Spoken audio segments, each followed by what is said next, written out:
Chris, how are you? I'm great. I'm really happy to be with you today. It's a real privilege. Oh, thank you. And I feel the same way. And so I have really appreciated the way that you lead and the way that you hold an authentic space in how you do it. And so I'm excited to see where this conversation goes and just to get a little bit of the good stuff from Chris Cap, which is just basically being fully you in conversations that are not necessarily easy. So thank you in advance. Yeah, my pleasure. My pleasure. Okay, so you grew up in the north end of Boston and you're the son of a restaurant owner. Can you talk about how that has shaped your adult experiences and the principles that you work from that time into the way that you're leading now? Oh boy. It was a great way to grow up. I'm the youngest of three sons. My mom and my dad started this Italian restaurant when they were like 19 and 20. We were very young. We lived on in the apartment on the top floor of the apartment building, and my grandparents, my father's parents, lived right below us. And then the restaurant was on the ground floor. And you come home from school and you go into the restaurant. You didn't go up to the apartment, and you had your after school snack, you know, at the bar. And then you kind of hung out at the restaurant, you did your homework, and you went to work, obviously. And so the restaurant was the center of the family, and we all worked there. Cousins worked there, uncles and aunts worked there. It was very, I guess, classic Italian American small business sort of upbringing. Um, when I think back on things now, it felt like my parents were a lot smarter than I knew. They made us do all the jobs at the restaurant. Based on your age, you did different things, but I did everything from dishwasher to busboy to prep cook to inventory to bookkeeping, like literally sort of everything. And the restaurant was filled with people from all walks of life. A lot of people from Brazil and Portugal, believe it or not. A lot of people from Chile, obviously a lot of people from Italy. And so it was a very rich, sort of loving, very hardworking way to grow up. Um, and you felt like you were part of something much bigger than you, because we were all working hard together.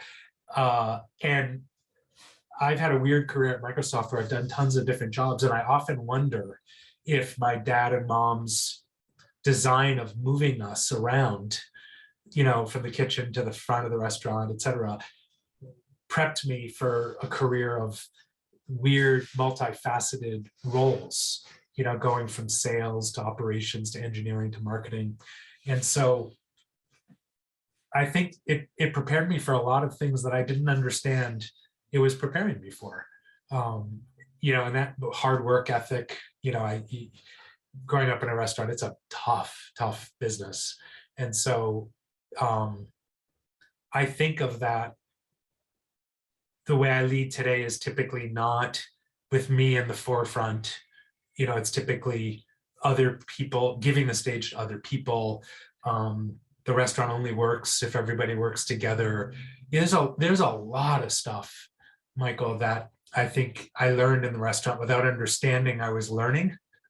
And so that, I think, instilled in me a good set of values and a good understanding of it not being about me all the time. I mean, obviously, I have incredible privilege and, being at the top of a function at Microsoft. There's a lot of you, but compared to a lot of people I see every day, I think those are things that I thank my dad and my mom in ways that I didn't understand was happening to me when I was 10, or 7 or 12 or whatever it was. Needless to say, frugality, understanding the value of money. Like, just such a rich way to grow up. I always used to be jealous of kids having sleepovers and families going on vacations and stuff. The restaurant was open every day of the year except for 2. And, you just didn't, that wasn't how we were brought up. And now, of course, I'm like, oh my God, how lucky, how incredibly well they served me because of what they did. raise us. I mean, we weren't some perfect family, of course, but it was a gift I didn't understand. What was the name of the restaurant? My dad's name is Dom, and so he called it Dom's Restaurant. And restaurants, they come and go. It is, like you said, a really tough business. Is it still around? And if not, how many years did it last? Yeah, it had a 46-year run, Wow. and eventually we sold it, and it's closed soon after. But it was an amazing, it was an amazing thing. And restaurants can be a fabric of the community. They can be something that makes the neighborhood special. And so to see people come in on their, and get engaged at the restaurant, or celebrate a birth, or mourn a death, or all those milestones, you get to know people through sort of their life. And it was a powerful lesson in sort of local, the power of local, and the power of doing something that's not just about putting food on the table for your family, but there's also this larger thing that it does, to form kind of the soul of, be part of the soul of the neighborhood or the community. And Oh that my was cool. God, Chris, my heart is pounding right now. That's good. And okay, and the reason being is because, like, I know I'm a nerd, but I love, I recognize, like, changes internally for me, because it's such a calibration moment. My heart's pounding because I'm going, oh, I get it. Like, because, like, I have watched how you work, and you have an empathetic, authentic, relationship-based approach that is anchored in deep intelligence and competency. And so, like, it is a remarkable blend that you have, but you don't lead with intelligence and scare people away. And you don't lead with empathy in a way that becomes soft. And so, as you're describing your early experiences, I'm going, oh my, so my heart's thumping, because I'm like, oh, this is so exciting. Like, yeah, okay, relationships you just talked about. You talked about purpose bigger than you. So this is one of the anchors, as you know, that where empathy and purpose ladder together. And when you get those two, it's like, oh, this is really cool. And so you started to form much of your, let's call it your adult assets, from a leadership humanity standpoint, all in the, formative years in this restaurant. Totally, completely. Were your parents intentional? Like, did they say, okay, we're going to get Chris over in this part of the department, or, in that department, and he's going to clean, and he's going to do books, and he's going to do greeting, or was it more like scrappy, where it's like, hey, we're short in the book department. Chris, you understand number? Yeah, your math is pretty good. Hey, get over there and try to solve the books. Like, Yeah. Were they intentional, or was it more scrappy? I always thought it was scrappy, and certainly when the service starts in the night, Michael, it just becomes total scrappy. You're just trying to make the night work. But without a doubt, now I believe my dad in particular was very intentional about, hey, I want you to do the books now, and you're going to learn what it looks like to balance a bank account and to write checks for food. And, like, I definitely believe he had in his mind that this was his opportunity to give his children an education, and do what he could to prepare us for whatever we wanted to do in the rest of our lives. So what felt scrappy to me, I think, was far more intentional on his part. And he made the restaurant just the center of our family, for good and for bad. But mostly it was for good, because it was, he was sort of giving us a life education, as was my mom, although in a much quieter way.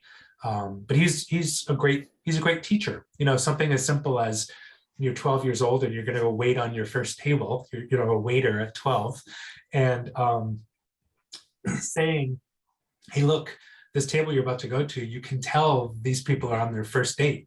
Like, look at how nervous he is, and it's just the two of them. You figure out what they need from you, and that's very different than the party of six who's about to go to the Celtics game. and they're super psyched, and they're all good buddies. And so your energy with these two tables is going to be super different, because you need to put these two people at ease. You need to be calm, and with these folks, they want to have fun. You can joke around with them and kibitz with them. So that's sort of That's really cool. I don't know what you call it, interpersonal, reading people and understanding what they need from you so that they're going to have a good time and come back. Well, Yeah, yeah. I think So that's pretty cool. yeah. So there's EQ, emotional Mhm. intelligence in there. There's social intelligence, that you're reading a room.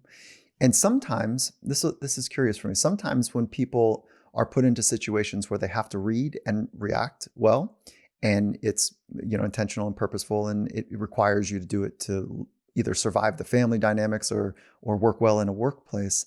If we don't have the anchor of our core principles in place, we find that we start to morph into what they want us to be. They meaning the six, they're going to the Celtics game, or the date, the couple, like they want us to be a certain way, so I'm going to morph into it. And then if we're obtuse in the other direction, where we're just like, no, I'm rigid, like I'm just going to be me, and missing kind of the eloquent dance of what the others are hoping for or asking for, it becomes problematic too. So I'm say all that because who are you? How do you? That is a big question, Chris. Who are you?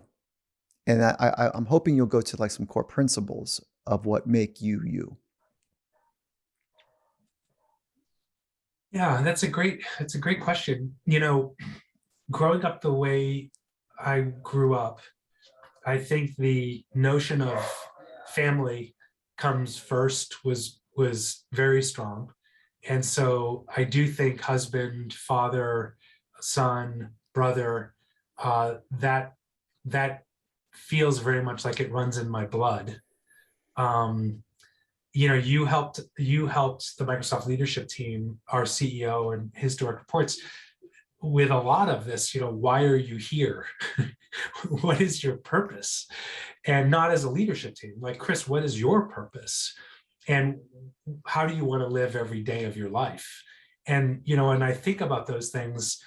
Obviously, the purpose has to work for me for how I behave as a family, with my family and friends, but it obviously also has to work for how I work with Satya and Amy Hood, our CFO, and Brad Smith, the president, all of the people. And so, for me, I'm a balance of, I think, kind of weird contradictions. And our work has helped me understand that a big part of me is balance. I try to sort of say, okay, every day I want to try to have the courage to put other people first. And I want to balance things that don't always go together. I try to balance inspiration with accountability. I try to balance thoughtfulness with joyfulness, because often I can miss the joy in every day, and I'm a little in my head a lot. And it's like, no, find the joy every day. And I would try to balance learning with performing, because a lot of my life has been performing. It's been, deliver the specials to that table, 15 tables tonight, and close the restaurant and do well in school and get a good job. Like the pressure to perform, at least I've always felt it deeply. And learning, Satya has taught me, is actually more important. And so how do I balance my innate desire to perform and this need to feel like I'm performing with, no, what have you actually learned today? So, those are some of the things I think of when you say, who are you? Um, and how I try to go to work, show up for my wife, show up for my brothers, et cetera, et cetera. It's sort of this balance of things that don't come naturally to me. Okay, I want to take a quick little break right here to talk about Wealthfront. If you want to invest for the long term, it helps to invest on your terms. Maybe you're a pro solar clean energy supporter, or I don't know, maybe you're an emerging market crypto nerd. Whoever you are, I hope that you're investing in what you believe in. And that's what makes Wealthfront so great. After answering just a handful of questions, Wealthfront will build you a diversified portfolio of low-cost index funds, and they do it in minutes, And like I mentioned, you can build your own portfolio with clean energy funds or crypto trust, even cannabis or tech, and hundreds of other investments. Wealthfront even offers a socially responsible portfolio, which is a mix of funds built around human rights and climate change, sustainability, and diversity. You know, I love that one. And best of all, Wealthfront is totally automated. And they do all the trading, all the rebalancing, and they even help you lower your tax bill while you invest. Wealthfront is trusted with over $27 billion in assets, helping nearly 500,000 people build their wealth. So to start building your wealth and get your first $5,000 managed for free for life, go to wealthfront.com/finding mastery.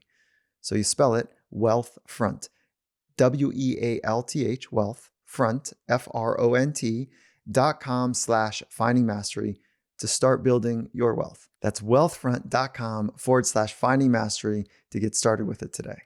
And Finding Mastery is also brought to you by Athletic Greens.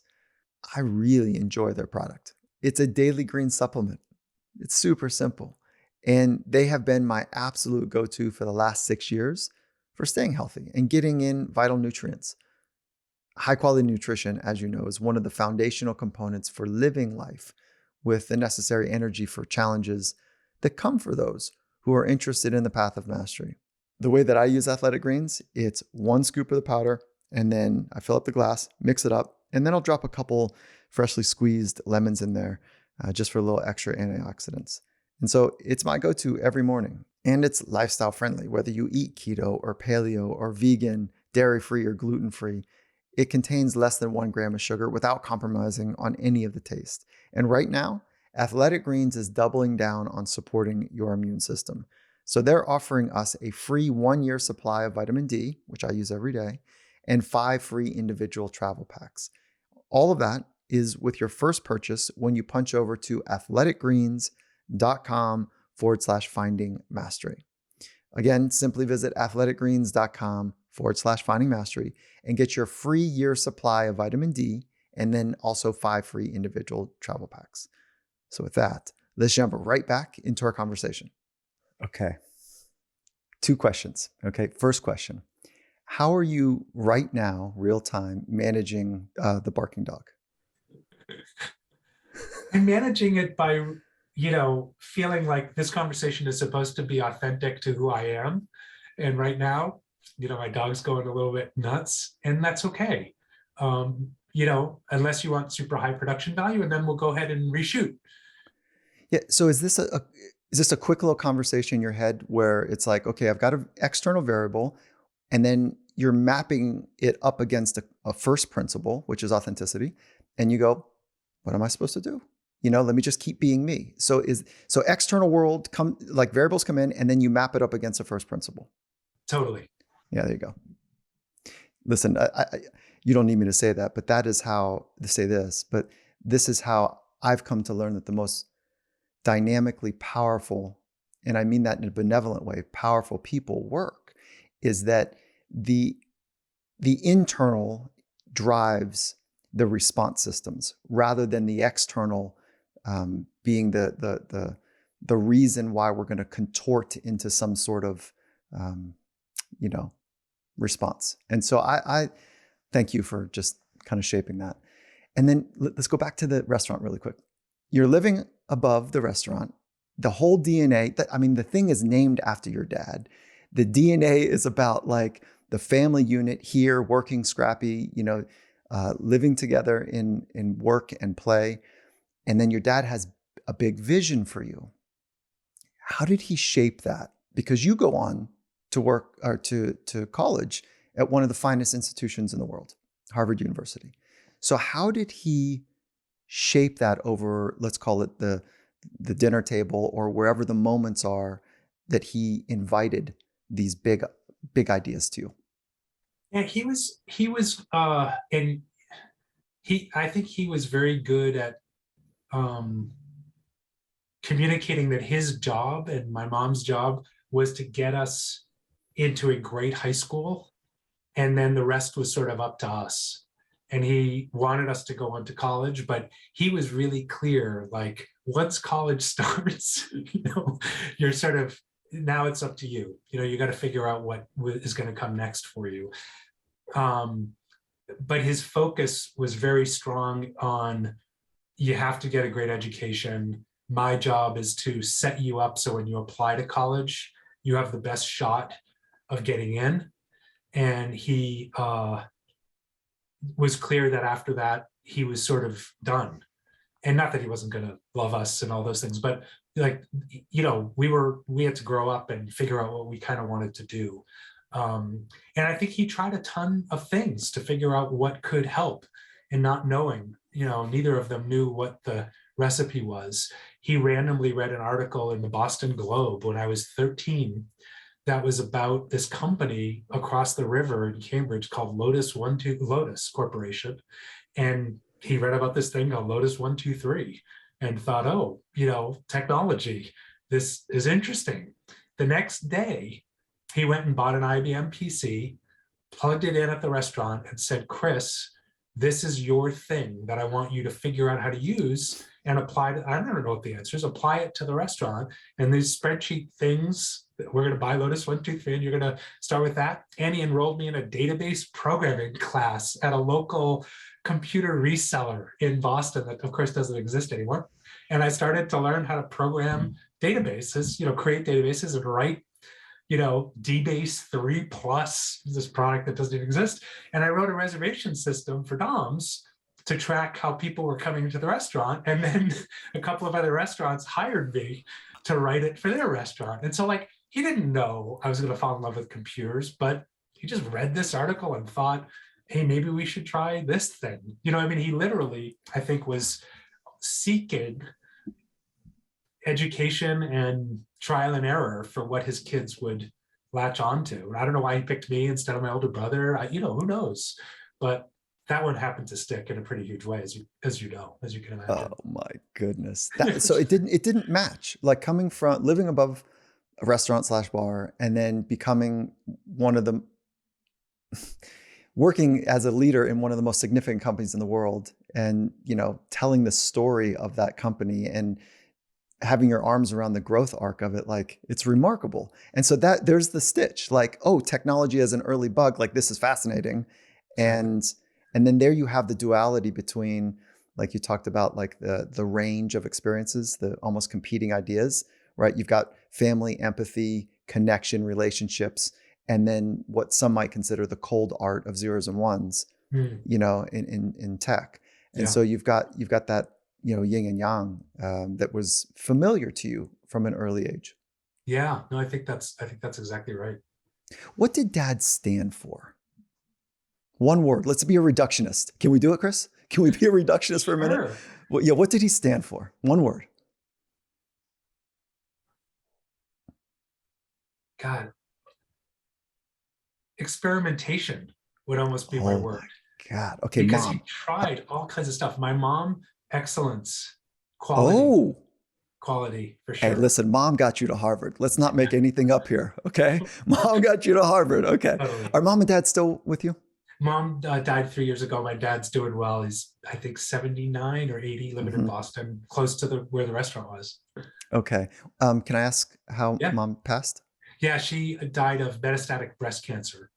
So she got breast cancer, beat it, more than 5 years clear, et cetera.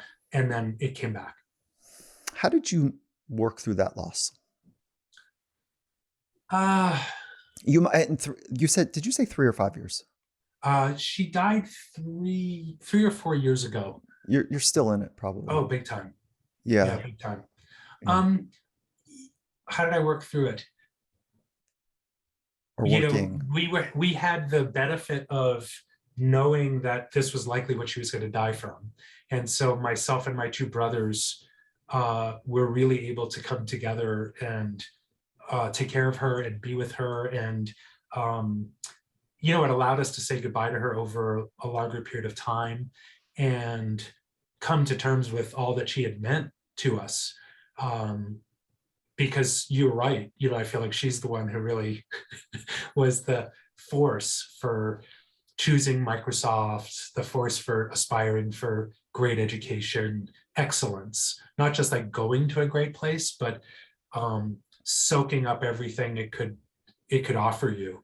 And she was the academic in the family. She was the real just insane achiever, but very quietly. Not she didn't wear it on her vest, so to speak. So I think the journey with my brothers was very powerful to help her in the later stages of her life, and it brought us even closer. We're a very close family, but it definitely brought us closer. And I think one of the ways I'm dealing with it is through engagement with the two of them. They're both in Boston and New York, and I'm over here in Seattle, but boy, I've never felt closer. We see each other a lot, et cetera, et cetera. And so um, that's probably the short answer I give. Chris, as you were explaining the relationship with your mom and the passing of your mom, did you feel did you have emotions as you were just describing? Oh, of course, you get that warmth. I You have thought that I've sort of heard it. warmth Yeah. well up in you. Yeah. And Absolutely. how does that work for you? I'm asking somebody who is extraordinary in leading with empathy, which is really compassion for others. And then you had a moment of feeling flooded with emotion. Like, Yeah. how did you process and work from the interior, from the inside out? I think that for me, it feels very natural to have that happen in the middle of a podcast, in the middle of a work thing. It Hmm. doesn't make me uncomfortable. It doesn't. My parents, we grew up in a very affectionate, highly Okay. physically affectionate environment. When brothers would fight, my dad would make us kiss and make up. I want you to And now kiss your brother. my family, my mom's side is Geritana. And so the Okay. Italian side, so right. Like, Right. okay. And Yeah. they were both very affectionate with us, particularly my dad. And so, emotion and affection is not something I've ever felt uncomfortable with, even at work. Like, even if an employee gets upset and cries, or if I feel the need to cry, I don't see those as problems. I think because, Italians, they wear it on their sleeves, they feel it, they express it. And I And feel very lucky that they both sort of encouraged that affection, that expression of emotion is a better way to say it, I guess. so you had practice, and that Yeah. practice showed up here. I want to know two things about it. What was the other thought? So you and I were having thought exchange, and then there was another thought about what you were feeling. And does that thought go to, I'll keep it together? Or does that thought go to, oh, this is interesting. I'm feeling, I wonder where this is going to take me? Yeah. Was it more curious, or was it more, let's call it containing? Yeah. Yeah. Not containing, but also not as sophisticated as curious. Almost familiar, Oh, like almost there it is more. again. Oh, there Yeah. it is. I feel it. Yeah. Totally. Yeah. And I don't think it's going to overwhelm me. And so, okay, just let it run its course. Oh my gosh. So I wish I was as the curious is a great one. Yeah, I it don't is think I'm fun, like to get into that curious place, but not there the, yet. I'm working on it. the familiarity is really nice. Yeah. Like, oh, I know this. Yeah. Chris, that is the essence of the internal work, is Mm. to know, to inspect it. Maybe that's a dirty word, but to really like know how your thoughts and emotions work together. Mm. And this is where the practice of self-discovery and mindfulness being one of those practices pays dividends in moments like this, where you're like, oh, there it is. Hmm. Yeah. Yeah. Love you, mom. Totally. Right. Yeah. Totally. That's really cool. Okay. Um, all right. So let's go to your two brothers really quickly. Reductionist model. It's amazing what a reductionist model will get us to sometimes, right? Forcing Yeah. functions. So, Yes. mom stood for excellence. Dad was Experimentation. experimentation, and your two brothers. The oldest brother is uh, affection and joy. We'll go with affection. Incredibly affectionate, loving person. And the middle brother, the one who's Mhm. just 2 years older than me, intensity. I'd say, if I had to reduce it to a single Okay. word, Okay. intensity in You got to everything he mix does. now. You got to mix. Okay. And then you, if we're a reductionist here. Yeah. Thoughtful, I guess. Yeah. Thoughtfulness, quiet, Oh, the you sort of can't have the two. Let's go. Let's keep it yeah. with. How about thoughtful? So The you say, observer, the observer of the chaos in my family. Oh, You that know, is funny. the Okay. youngest, no one really pays attention. You're just kind of there. You can just kind of, yeah, thoughtful. So you're This, an introverted feeler oh, big time. and an introverted thinker as well? Yeah, I think so. Okay. And And it's then, part of why the restaurant I think was so good for me, because you have to be an extrovert. You have to present yourself to people. You have to welcome them in. Thank you so much for coming. It's so great to have you. You mhm, know, right? You have to connect, and yeah. it has to happen quick. So it was a great lesson in how to be able to do that, even if it was a little bit not where I live, every day. So I'm fascinated by moments of transition. And because it's like there's micro choices that we make every day. Do I grab the apple or the apple pie? So there's a little transition in my health there, and I'm not saying that one apple pie is going to do anything, but like if I keep making that micro choice, we're going to probably have some problems with some blood sugar levels. Um, but I'm interested in transitions at a macro and smaller level. And so you made this transition from this tight knit Italian work ethic, fun, intense, excellent, experimentation type of family where you're all in to crossing town to go to a different world. Yeah. So how did that transition? Was there any dark side or was it all upside? All is too big of a word. Like what was some of that transition stuff that we can learn from you that went from family to bigger pool? The transition, excuse me, to sort of the college experience for me was uh, incredibly exciting, and not there. There wasn't a lot of darkness that I felt towards it.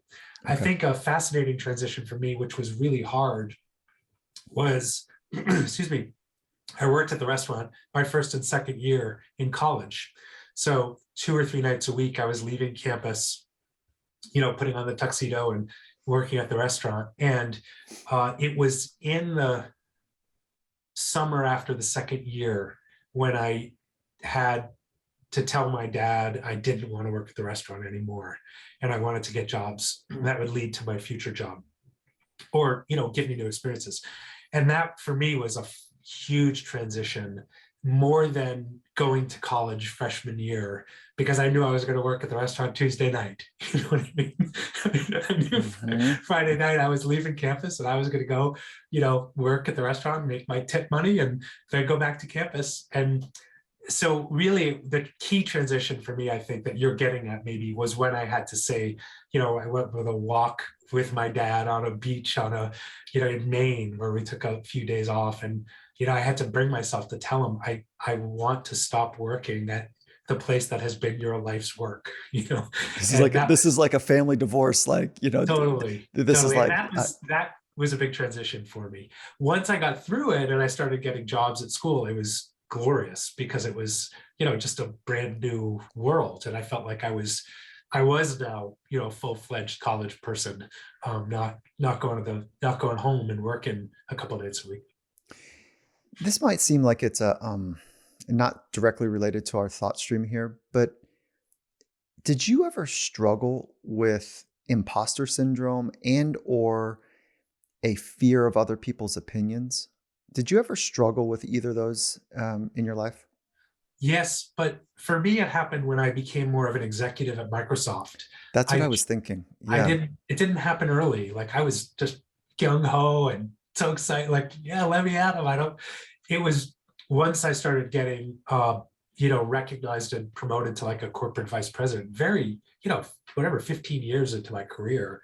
So I've actually suffered from that more recently than I did in college or in high school or in my early days at Microsoft.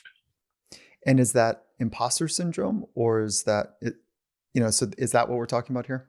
I think so. I don't think I'm good enough to be here. I don't think I'm not at the quality of the people who are now my peers. You know what I mean? I, Yeah. I don't think I'm going to cut it at this new level. I think of that as imposter syndrome. That's it. Yeah. They're going to find out. Hey, listen, I got Right. lucky on the last couple of deals and the interview Exactly. kind of went well. And I've just got this real good connection with people. And so if they only knew, like that, and, you know, You don't need me to say this to you, but welcome to the club. Right. Right? Welcome to the club of getting over your skis. And I think that those that really want to explore their potential, like really work to the upper limits, this is part of it. Because you go a little bit faster than you think you're capable of, and it's like, oh my gosh, I'm right on the edge. And so, yeah. Okay. And then double click on that is like, how do you work with that when it pops up? I don't have any brilliant I don't have any brilliant insight other than to say, one of the things I've sort of told myself is, hey, at this level, the expectations are really high. Lots of people fail, and the company tells them it's time for them to move on. That might happen to you. In fact, it's going to happen to you. It will happen to you, because what is the end of anybody's career? You either choose or the company chooses. And so let's just pretend the company's choosing, and it's going to happen someday. It might be tomorrow, it might be 5 years from now. So can you control that? The only thing I can control is to bring it.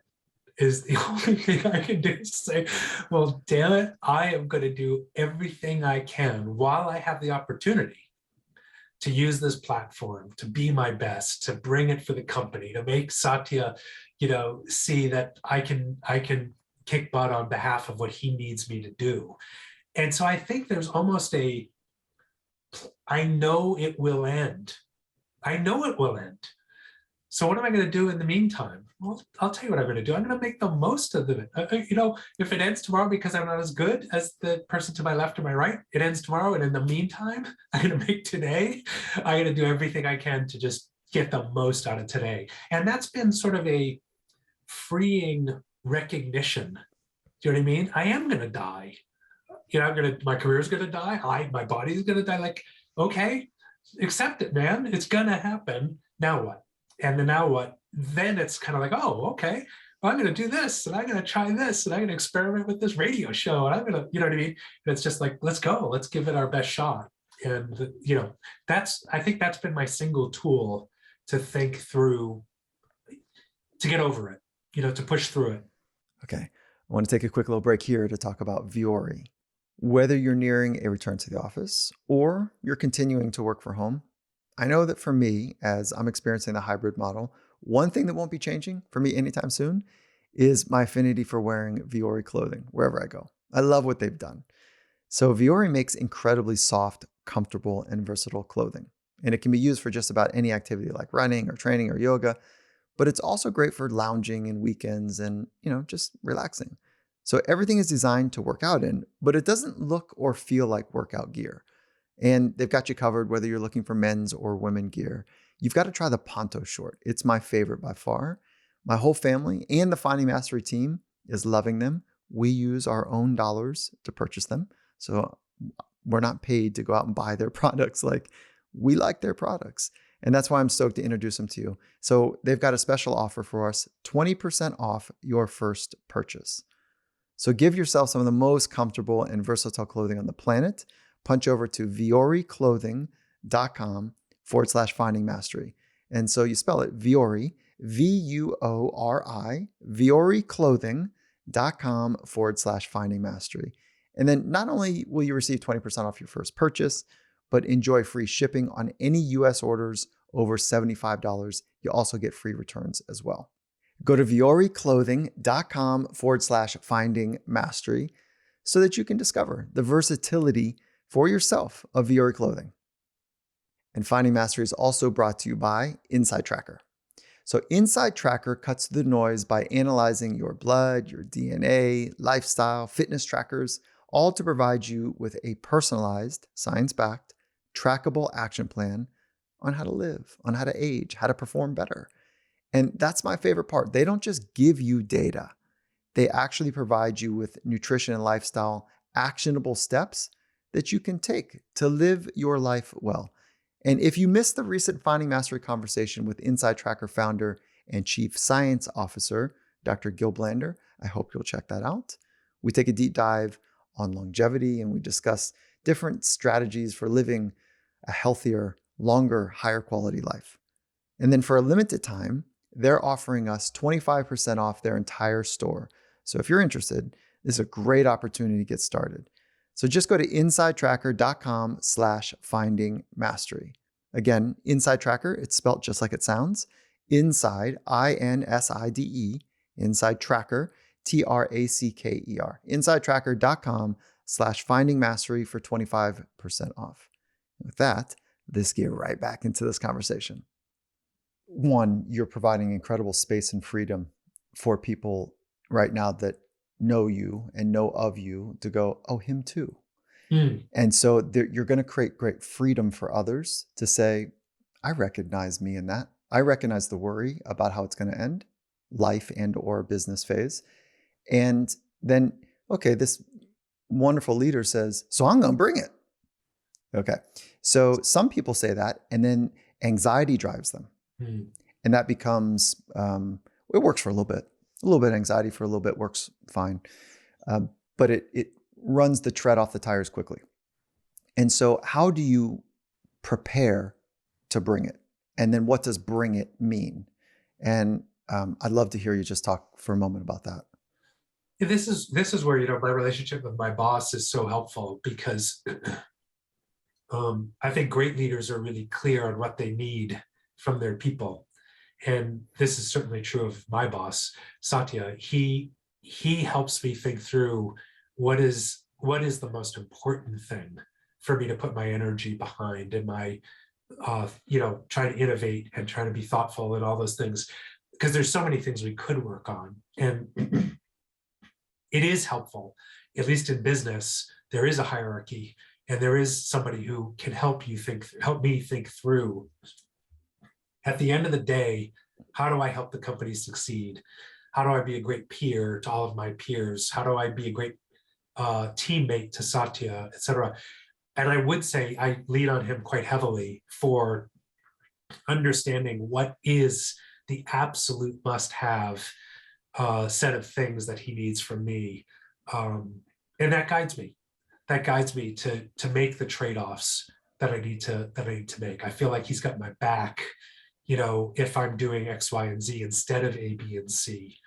I'd say that's probably the most helpful. I've got some amazing peers. One of the things I've learned that you might be surprising to you is I've learned to really appreciate the superpowers of my peers that are Satya's direct reports, and to get over their idiosyncrasies. Get over the goofy thing that this person does that might drive me a little. It's like, get over it, move on. And so they give me a lot of guidance too, and a lot of support in, hey, I see you struggling with this. Here, think about this. So I guess the short answer is the people closest to me at work are really helpful in helping me navigate how to manage through it. Therein is the value of spending meaningful time to build that relationship. And and not just up and down. Right. A lot of people, it's easy to go up and it's easy to go down. I've been a slow learner, but the power of left and right is extraordinary. Okay, so I know that you wrote, there's a transition here about left and right, up and down. I know you wrote speeches for Bill Gates. What was that like? And I guess, how did you get that role, which I can kind of maybe put together? It's like you've got great intelligence, great understanding of the big picture. You've got this capacity for empathy and compassion. It seems like that would be, a good mix for being able to write speeches. But, how did you get that role? And then what did you learn from Mr. Gates?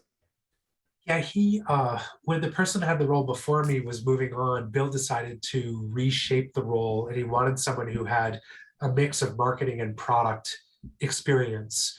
And he was looking for someone who had experience presenting, and because he wanted this person to do a lot of demos with him. And, presenting specials at the restaurant led to my first job at Microsoft, which is giving seminars, 3.5-hour seminars twice a day to 350 people in ballrooms in like tier 3 cities in America. So I gave presentation after presentation, and then I did an engineering job, and then I did a marketing job. So I had this eclectic set of skills.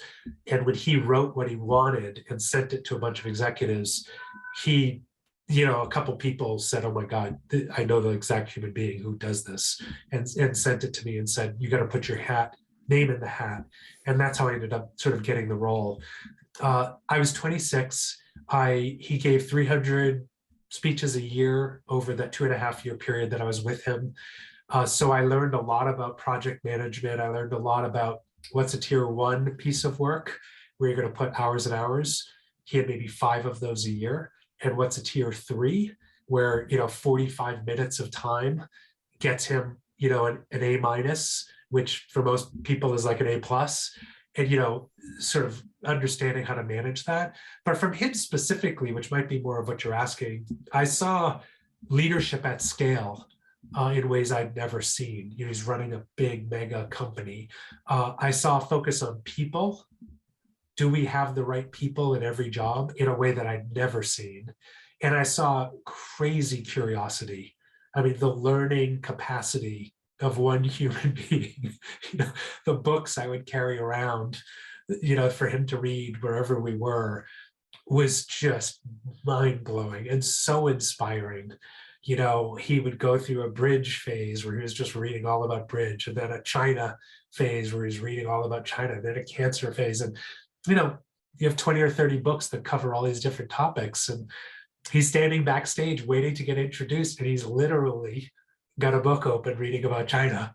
And they say, "Please welcome the CEO and chairman of Microsoft." He closes the book, hands it to me, and goes on stage. And it's like just the curiosity. Satya talks about a growth mindset. Bill, for me, exhibited that incredible learning desire that was just eye-opening. It made me realize I need to read. I need to read a lot more because this guy is just a voracious consumer of content. What are you reading now? I'm into books that, gosh, I'll do my best to try to explain them. I'm into books that I don't think are a genre, but they tell a story of a single human person as the hero and their journey in life. But their journey in life is actually about a broader system in the world that helps me learn more about one of the important systems that exist on the planet. So 2 of my favorite books, one is this book called Just Mercy by this guy named Brian Stevenson. And Brian, as a lawyer, it tells the story of like 5 or 8 of his cases, but it's also telling the story of the criminal justice system in America and how it doesn't serve, many of our communities well. And so, beautiful story about him and his life's work, small, and then this mega system called the criminal justice system of America. Another book called The Third Plate by a guy named Dan Farber, a chef who tells his story of learning about his role to make the food system in the world better as a chef, serving food that I will like and then demand, and that will impact what farmers grow because I'm demanding it. And it's really a story about, the agriculture system, about the food system in the world. And so I love those. I don't know that there's a genre, but I'm always looking for that next very personal, vulnerable, intimate story that also educates me on, a system. Systems and empathy. Those 2 types of processing sounds like it's part of the intersection. Yeah, I think that's of right. your DNA. Okay. I think that's right. So speaking of systems, like, what do you imagine is the most dynamic model for leadership in this new hybrid work environment that we're working into? So what does leadership look like in your mind? For me, I think it's this notion of combining what the company needs, which often in our case is growth, new markets, fast growth, with what role the company can also play in the lives of our neighborhood, our city, our society, and in the lives of our employees. Because, your average employee doesn't really care if the company grows 19% or 20%. That's not something that's meaningful to them. But if we can market something like Xbox and tell a story of a human being who uses Xbox to connect to other people in ways that they wouldn't connect with them if they saw what they looked like, that's a moving piece of work for that employee to be able to work on.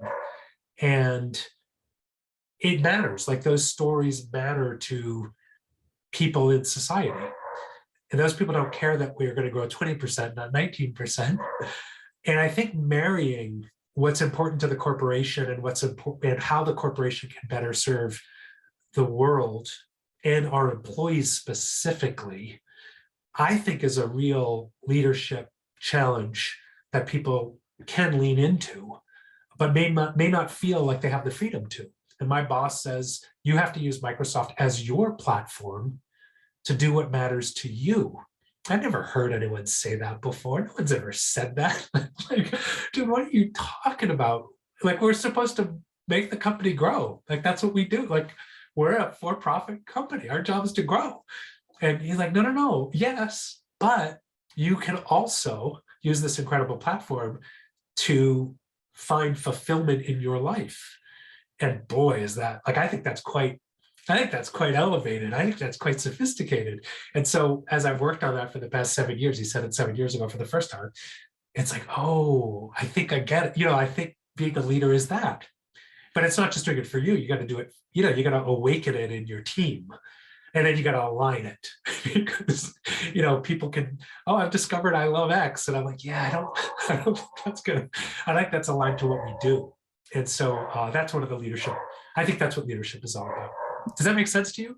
It does. And so if I were to double click just a little bit here and I say, what do you see as the primary role of a leader? How do you answer that? I think it's aligning the company's goals with what society needs, with what employees crave. And otherwise, they're going to go somewhere else that is going to satisfy that need in them. So I think of those three dimensions. There's sort of the company, there's the broader society, and there are the employees themselves. And if you could bring those three things together, that's leadership. Whew. Super dynamic. And then, like, let's throw a spanner in there. Let's say you've got somebody that is really sophisticated in being an exceptional earner. Like they bring home the bacon, if you will. I don't know where that phrase came from, but they are earning at a high level. They're producing. However, they are antagonists to the culture. They create problems with relationships.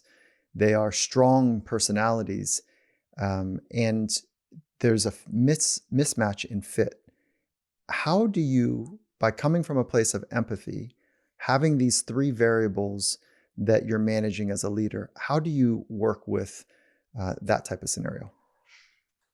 Yeah, I mean, it's easy to say you get rid of all the talented jerks. And, people say that all the time, and that's fine. The tricky part is people are complex. And, I don't think people are only jerks. You know what I mean? They have good days, they have bad days. And so I do think there's an element here of trying to work with an employee to be direct about what's holding them back from doing better, and give them time and support to see if they can change, and if they can knock off the sharp edges, the sharp elbows. Some people believe you can only change 5%, 10%. Sometimes that's a lot, and sometimes it's not enough. And so there is an element of just being super honest with somebody and saying, hey, the culture is different now, and what got you here isn't going to get you there. And so we have to really work on how you behave at work, how you show up, how you treat people, how you make people feel. It's great that you can make it rain money, for the company, but this is now your top priority. And you try to work with that for 4 months, 5 months, 6 months, and you have to stay on it. Otherwise, you're doing a disservice to everybody else at the company. But it's too easy to just say, oh yeah, you fire all the talented jerks. Well, guess what? someone was a jerk on Monday, they were amazing to another human being on Tuesday and Wednesday. What do you do then? Yeah. And right, I Yeah. think that's more of what really happens. Is it's far more sophisticated. In one of the sport franchises I spent time with, they say, we would say, we will coach all of you until you say you don't want to be coached. And so that is working with somebody with said principles, both from a performance standpoint and an interpersonal standpoint. Like, we're going to work with you until you say you don't want to be coached. And people say that by choosing not to change or not applying the effort towards it. And so once that happens, it's kind of like, oh, okay, gotcha. Yeah, I see where you're coming from. I love that. Okay. Yeah. All right. So um, I would love to, I know we're kind of running up on time, and I just want to say thank you. Do you have a moment for a couple more questions? Absolutely. Okay. What are you excited about when it comes to the hybrid work model? And most people are really concerned about it. So I'm choosing that word purposefully. But what are you excited about with the hybrid work model? Well, I think the best thing is that companies have been forced to look at other ways to work.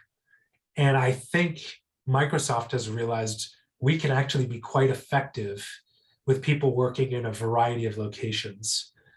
And we had a huge bias since I've been at the company to everybody being in one spot and everybody being physically together. The hallway conversations are powerful, the whiteboarding sessions are powerful, et cetera, et cetera, et cetera. And that's great for companies of a certain size. But boy, do we miss out on talent if we make everybody move to Redmond, Washington. When I told my dad I was thinking of a job in Seattle, he was like, don't go there. You know what I mean? Like, it's Boston or New York, and that's it. And like, not everybody wants to move. And so I actually am most excited that companies are going to have to go through the super painful growing pains of figuring out how to provide flexibility that employees demand now, because they're one team's call away from flipping to another company without moving their house. They can stay exactly where they are, and someone else will be happy to have them. And I just think it's going to be such a net positive at the end that we're going to have so much more flexible work options to cater to people who will be better if they stay in Atlanta, will be better if they work from home. Doesn't work for every job, don't get me wrong. Doesn't work for every person, doesn't work for every team. But if you're 99% one way, Michael, and we get to 75% that same way, we got 24% of our population, we just hit the jackpot in finding new talent, encouraging new diverse ways of working. Teams is going to be a better product, right? Because we're going to add features that make this stuff better. So I'm actually just incredibly excited to blow up the traditional model of how companies work, even though I know it's going to be super hard work. You don't just say, oh, great, the pandemic's over, we're all used to working from home, anyone can just work wherever they want. It doesn't, come on, that's not going to work. You got to do the hard work.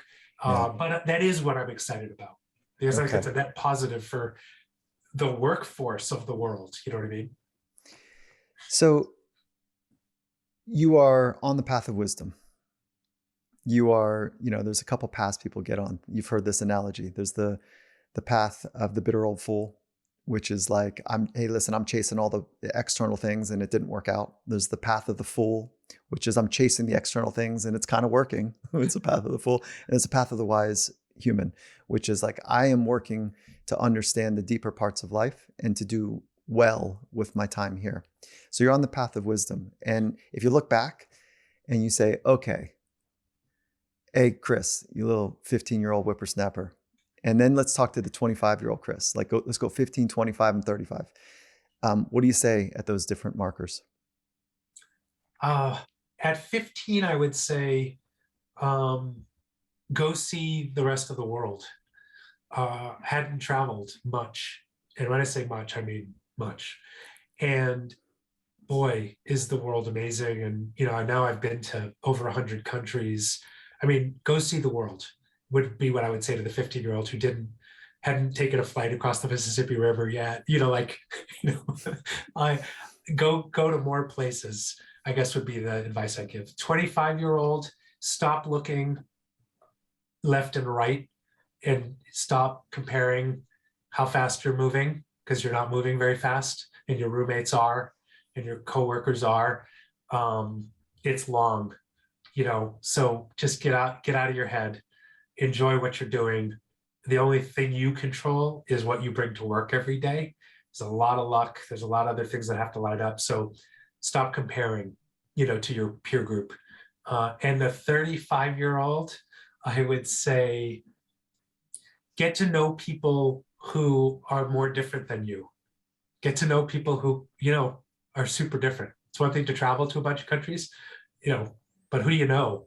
Who do you spend your time with? Who do you, in my case, watch tennis with?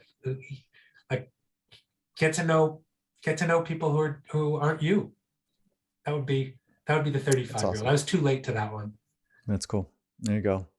And then, I do want to, I've got a light question and a heavy question. Let's go heavy Okay. first and we'll end on light, Okay. which is Microsoft's mission. By the way, it's so beautifully big and bold. I love it, which Yeah. is to, empower every person, every organization on the planet to achieve more. Yep. How do you hold yourself accountable to that mission? Yeah. Two ways. And this is my answer. I don't know that's the right answer. One way is, how do I treat the people in my life every day? Am I doing things that empower them? Am I using my platform, my power, my privilege to do that? And two is, what systems am I reinventing? What policies am I tearing down and recrafting because they were built a while ago and aren't what we need going forward? So there's the personal. You keep coming. We keep coming back to this, right? There's the personal. How am I today with the 15 people I work with, or whatever the number is?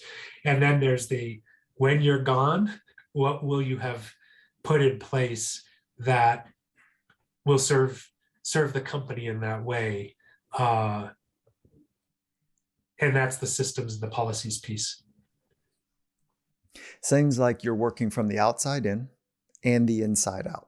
And it's that hybrid between those two that when I think about the hybrid work model, I go there. That there's a change there. I know that it is what you and I were talking about. I was thinking the same way you were, which is like, on campus versus working at home. That's how most people, but this hybrid, I think, is starting to also shift, that new leadership is going to be required to bring the most out of people, moving from this extraction factory industrial model of pulling people, to work longer, harder hours, because people right now are saying, no. And I think leadership is being called to say, how can I help unlock the potential, the dormant potential that lies within people? And so that's where I get really excited about the co-hybrid model, the two functions, if you will, by it. So I love that. Yeah. Chris, like, this is awesome. And I've also heard, as a last little moment here, that you're pretty good with the tennis racket. I'm a huge tennis fan. I was a good junior player. When I turned 17, Boris Becker also turned 17 and he won Wimbledon that year. I did not win Wimbledon that year. Then a year later, we turned 18 and he won it again. Wait, hold on. Were you really competing with Boris? Like, were you in that? Okay. We were about the same age. You're the same age, but like anything that human beings do, there's a spectrum, and I'm a point on the spectrum, but the humility at which I play tennis is high. Okay. And so what is sport or tennis like? What has it taught you? Where has that been a fertile ground for you to become the man that you are now? Yeah, I mean, it's a very lonely sport. It's a very, there's no coaching. You're alone on the court. You have to figure everything out yourself. And it's a very long, rigorous season. It goes forever. And so I think the work ethic and the self-improvement and the mental toughness in that sport is maybe there are other sports like it. I don't know, but it's so different than a team sport. And I think that mental that mental acuity and rigor was probably the thing I learned the most. And it's lonely, and so you learn how to find yourself through that, through that almost loneliness. Um, and I think that would be it. That would be a couple of things I've taken away from the junior tennis I played. So for me, sport is purely a way to learn more about who you are. Yeah. And so it sounds like we're on the same page. Resonates. Yeah, Yeah, totally. there you go. Totally. Hey, Chris, thank you. You're this what a treat to spend time with you in this way. And so I want to say thank you. And I'm wishing you the flat out best. And the way that you're leading is significantly important. It is radically important because of how important, what an important time we're at, and what an importance to lead from the heart, and to also match up to the larger shared vision that we call this thing called business and work. So listen, Chris, thank you. Thank you so much. And obviously thank you for all the work you've done with Microsoft to help us get better. Yeah, it's been an honor. Yeah. Okay. All the best to you, Chris. You as well.